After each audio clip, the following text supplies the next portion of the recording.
Yo, what's up, guys? Here with a deck theory for you. This is something I was playing with when I got back from the regional.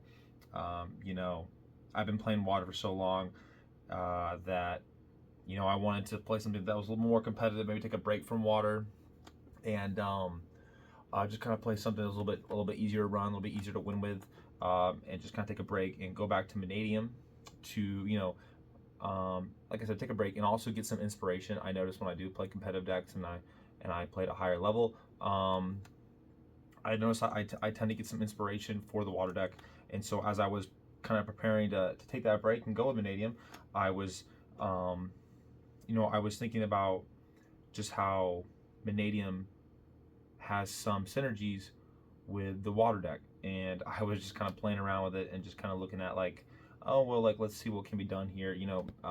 Vanadium Meek, whatever it's called, is a level 2 water. It synergizes with like the IB combos, because when I was talking to Dex, we were just talking about how we need a Diva and a level 3 to go into IB combo, and so I was just thinking about, oh, what other level 2s can I play?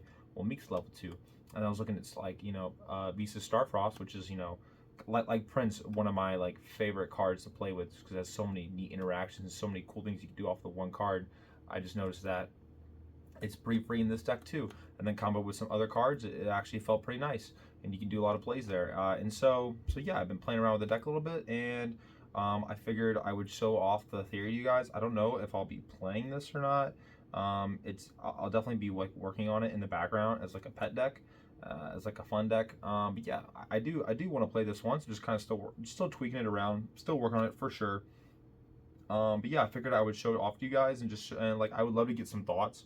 If you guys are even interested in this deck, if you guys think this is like cringe, just tell me and I'll just drop it. I'll keep it to myself. But yeah, I'll get into the profile. I'll get into some of the interactions that I think are pretty interesting, and then I'll show you a couple of the combos, maybe some test hands. I don't know how long this video is going to be, but yeah, we'll run into it real quick. So we're still playing a water deck here. So for our starters, we still have 3 Prince, 3 Diva, 1 for 1. Prince is honestly even better than Diva in this deck, just because Diva gets hit by hand traps so hard that usually when you go like normal Prince, especially if you're playing against people who know the water deck, they might not even interact with this card because it feels like the value might not feel like it's there, or anything, they'll hit the Dragoons that you send from grave, which is fine. Really, all like the water cards are doing if you open Starfrost is you're just all these cards do is just bait interactions, and these cards also, if they resolve, your Starfrost combos basically go through uncontested because you can see the hand, snipe a card, and yeah, so we're maxing out on the starters here. Diva's even good too because really you just want to have a level 2 tuner rotation, and so Diva works really well in that regard. So even if it gets hand trapped, you usually continue to play as long as you open Starfrost. Yeah, so those are the starters for the water deck, for the water cards engine. 3 Dragoons as usual. You're maxing out your extenders. 4 are Sea Serpent targets, playing 1 Lapis, 1 Minstrel, and 1 Duo.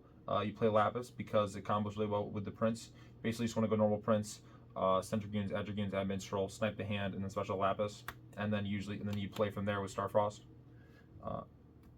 You play 1 Minstrel because it's just for the hand loop. It's searchable, and you're not as hindered by getting hand traps. So you don't need it's not as big a deal to open the Minstrel. And then you play Duo because Duo is a free IB combo off the Diva, especially if you go like Tremora Prince and then Diva afterwards. This is the card you want to summon. Being able to banish more cards off your opponent's deck, being able to betterly pick and choose what card you want to get back to your opponent. And yeah, so this card's a little bit of a brick, and it comes in and out of the deck as I play with it. But I think the level 3s are needed. You need to have level 3s in this deck, so that way you can go the IB line. Next, we get into the Ice Jade engine. Play 2 Ran, 2 Tremora, 1 Arginine, and 3 Cradle. This is it. So you play 2 and 2 of these because you want to open them.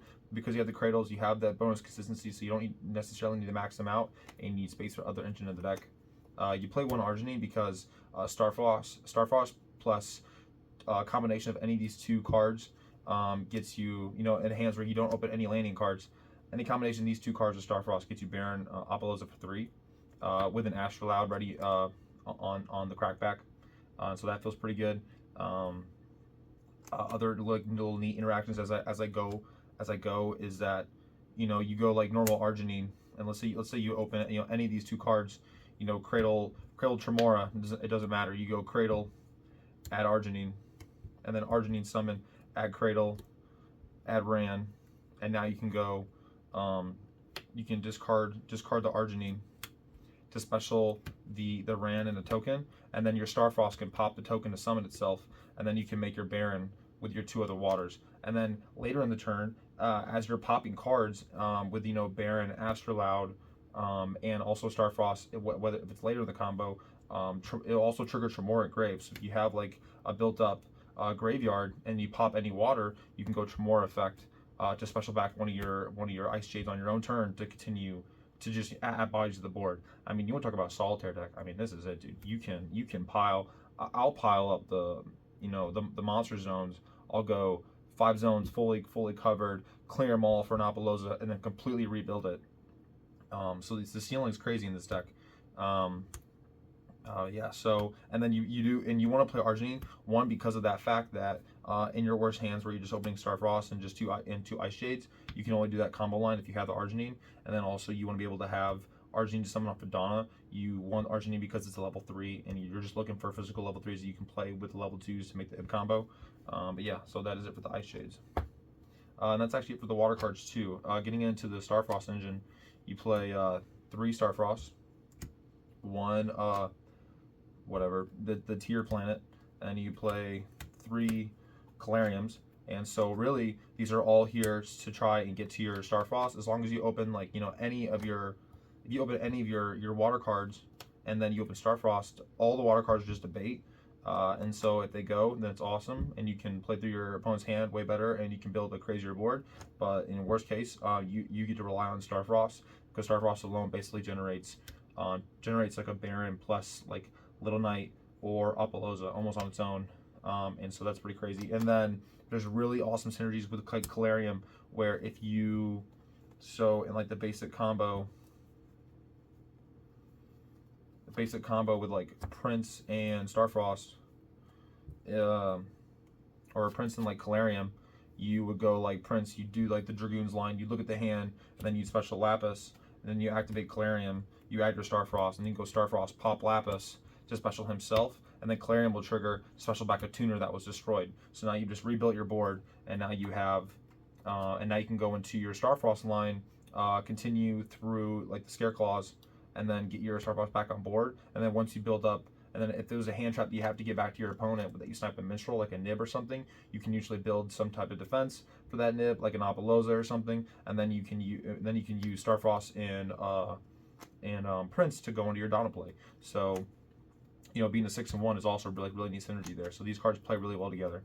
And then the other reason that we are maxing out on Calariums is because the other extender that we want to play in this deck is 3 Meeks.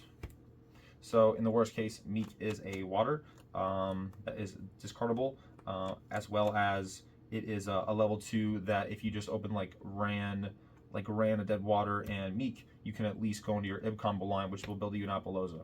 And so that's really all to say there. Not to mention, you can also, if you don't have a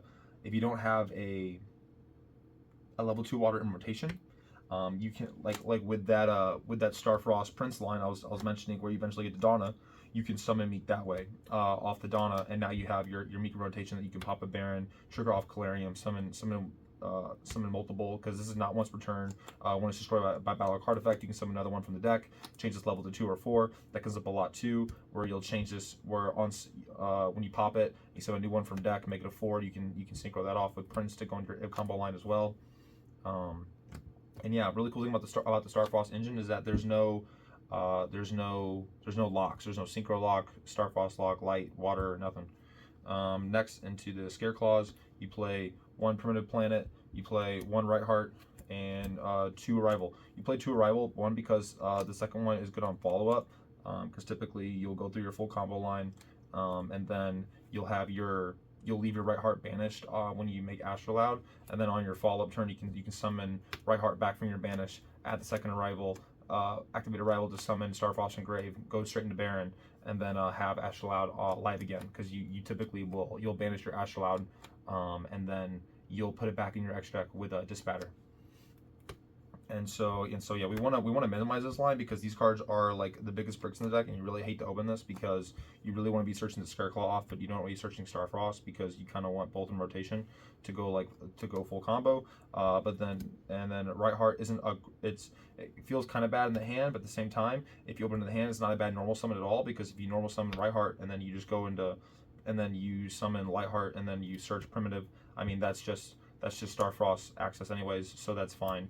And yeah, another really cool thing about Right Heart is that when you special it and to add a rival,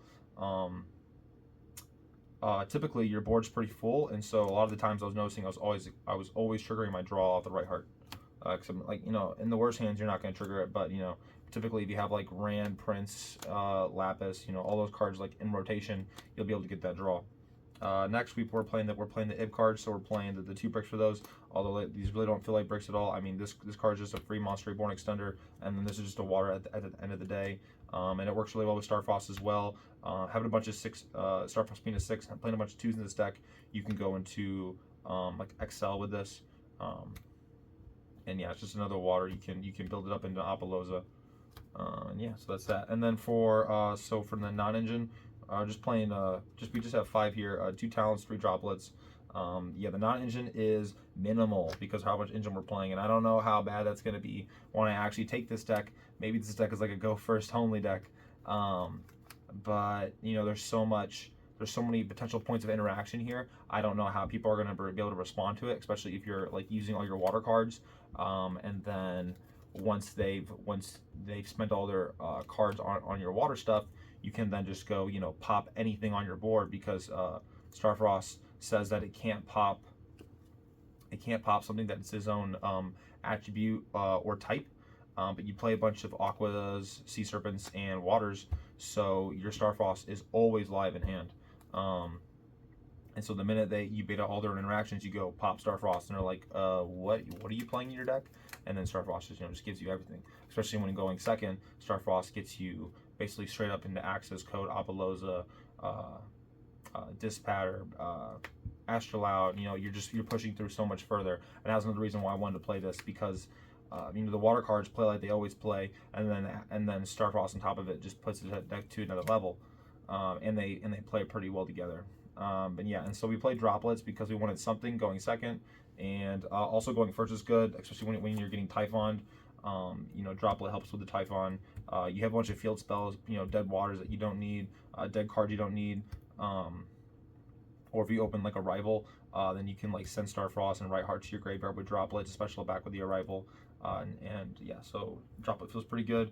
And then we're playing talents in the main, because you're expecting to get interacted with the water cards, and so as long as you get interacted and you have talents in your hand, typically it'll draw you into either other water extenders like Ice Jades, or it'll draw you into your Starfrost engine, or Meeks, or Calarium, and so that feels pretty good. And so I think I like talents as the other spot in the non-engine. And then I just play 1 trap. You play this card, also comes in and out whether it be sided or mained. You play Reframing because you play Amatara. It's a level 8 synchro in this deck, and so typically if your Amatara has it can search any card that mentions Visa Starfrost in its text, and so you can search Reframing, you can search Arrival, you can search Calarium, so it basically gets you a bunch of extenders. And then yeah, if your combo's going through, you search Reframing. And this card's really good in this deck too, because it says that as long as you if you control just a synchro monster, this is live, so you don't even have to. You can just hard open this, only open water stuff, and if you just end on like a Baron, a Chending, or whatever it may be, the Reframing is still live. It'll when your opponent activates a spell, trap, or monster effect, you can activate this and it'll negate it. And then if you have Starfrost in your field or graveyard, it'll destroy it as well. And then I also like it because you can banish it from your graveyard to shuffle up to 3 Manadiums back to your deck. So it puts all your Meeks back in your deck after you've used them all for follow-up, and then to make your Calariums on the follow-up live, as well as since it's a trap, you can activate it as quick effect during your opponent's turn, triggering cards like Chinning as well. And so yeah, it's a 42 main at the moment, and we'll go into the extra deck here. So the extra deck is currently 16, and I'll tell you like what's kind of being like looked at. Really, I can just put them aside right now. So these cards are kind of like the 15, 16 slot. I don't really know. I guess another one here is Link Spider. These are like the flex spots. I don't really know what I want here. I don't really know what's needed. But yeah. So I'll just kind of go through. I'll just go through the extra deck as a whole. So we play 2 Link 4s. You're always playing Apollousa because you're always making Apollousa when you go first. And even going second is not bad as well, especially when you have the IB cards in combination. You can build up 2 Apollousas so easily. And then Access Code obviously would be the main card that you'd be going into when going second, when trying to go lethal. Although Access Code doesn't feel as necessary, just because of all the synchros you're able to make and Astral Loud. I feel like it offers so much pressure. And Apollousa, even going second, offers a lot of pressure too, especially if they don't expect it coming. If you're able to make it early on, you can just stop a bunch of problem cards. You play Cross Sheet because you're playing Astral Loud and it combos really well. And you play IP, so when you are going into the IB combo and you need a Link 2 to make with 2 monsters to get your Monster Reborn live, you make and you don't have like Starfrost in combination, you make the Masquerena. You play 1 Little Knight just because it's Little Knight, and also in your main combo line, you're trying to banish your Astral Loud off of Little Knight so you can have it live to shuffle back with Dispatter. And then you just play 1 Lightheart that you can make with either Right Heart, or you can make with Starfrost, and it searches Primitive Planet, which will search the other piece you're missing. And you only need to play 1. And then we play 1 Link Spider. Link Spider is here for mainly 2 reasons. One is when you have the vanilla on board and you want to be able to make Little Knight, or you want to be able to make Access Code, you need effect monsters for those, so you can link off your vanilla into Link Spider. As well as if you hold the Monster Reborn spell that you get from the IB combo, and you don't have hand knowledge and you get nibbed, you can at least go, like, let's say you have like the Starfrost cards in combination, and like you have the IB line, and it's a lot of setup for sure. But like let's say they nib you, you can Link Spider the token, use your Monster Reborn spell to summon back to Link Arrow he points to. Then you can link these 2 off for Cross Sheet, and then you can go Astral Loud and then summon back a monster, and then at least have like something from there. And then so next, I don't know if Link Spider is needed. It's just kind of like in the theory hole at the moment. So for level 10s, we play 4, although I don't know if 4 is needed. I never make 4 going first, but Gamir seems to like it'd be a really, really strong card going second, just because it gives you that float for the rest of your turn where your monsters can't be banished or destroyed by card effects.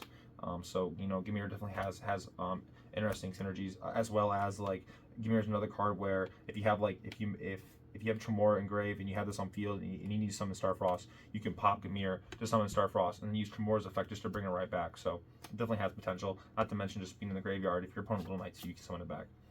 Chinning. So these 3 definitely need to be here, just because you're usually making like all 3 of these synchros on your first turn.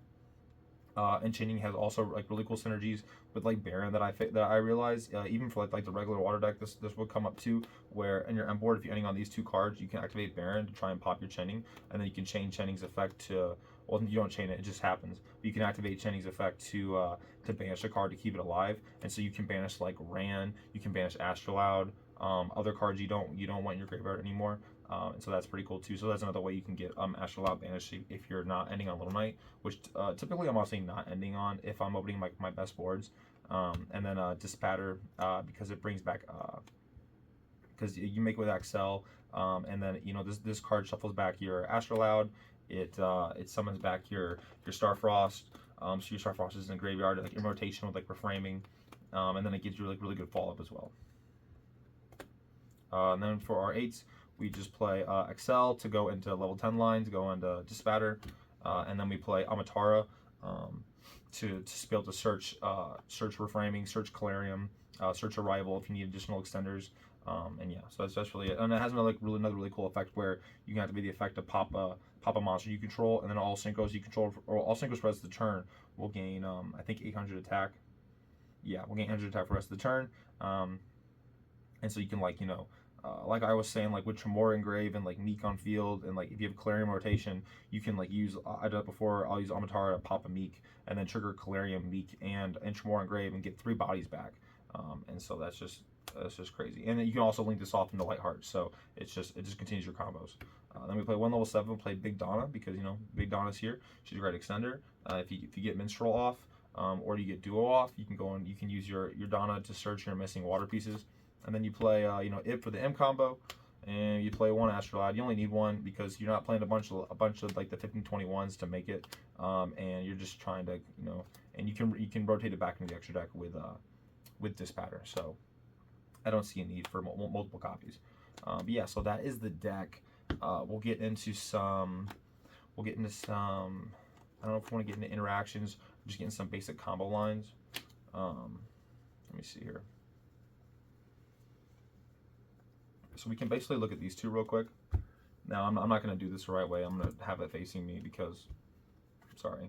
But yeah, so just opening like Starfrost Prince, you can go like normal Prince, effect, to send Dragoons, add Dragoons, and then Minstrel, and then you can go Minstrel Dragoons to add Lapis, Lapis Special, and so now you banish a card from their hand. You know what they're playing, and from here you can just go Starfrost, pop Lapis, summon itself, and link it off into Lightheart. Lightheart will search you Ringphobia. Ringphobia will activate, adding Rightheart. You can then special Rightheart to add a Rival. And then from here, you have a couple lines you can do. You can do you have a couple. You can just go like straight to like Baron Apollosa here. You can if they didn't have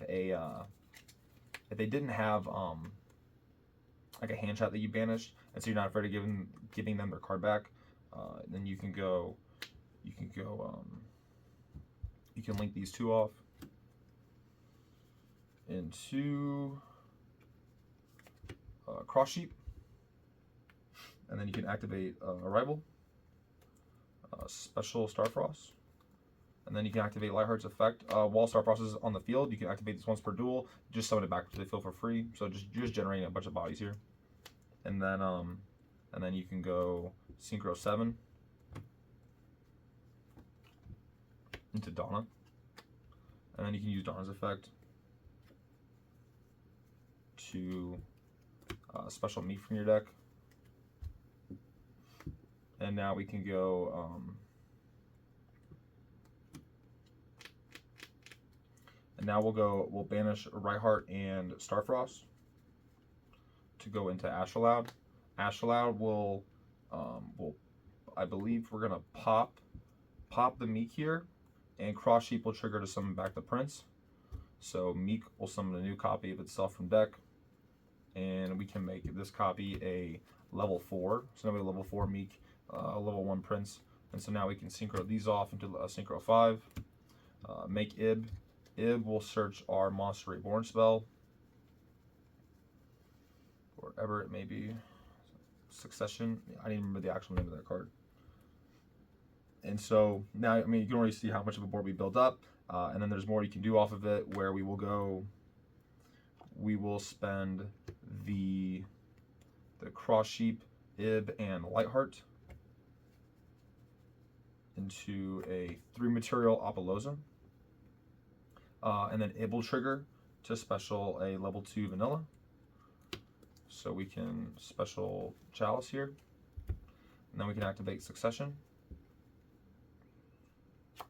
to special back our Prince. And now we can use Donna and Prince to make Excel. Excel will summoning back our Meek. Now we can synchro these two off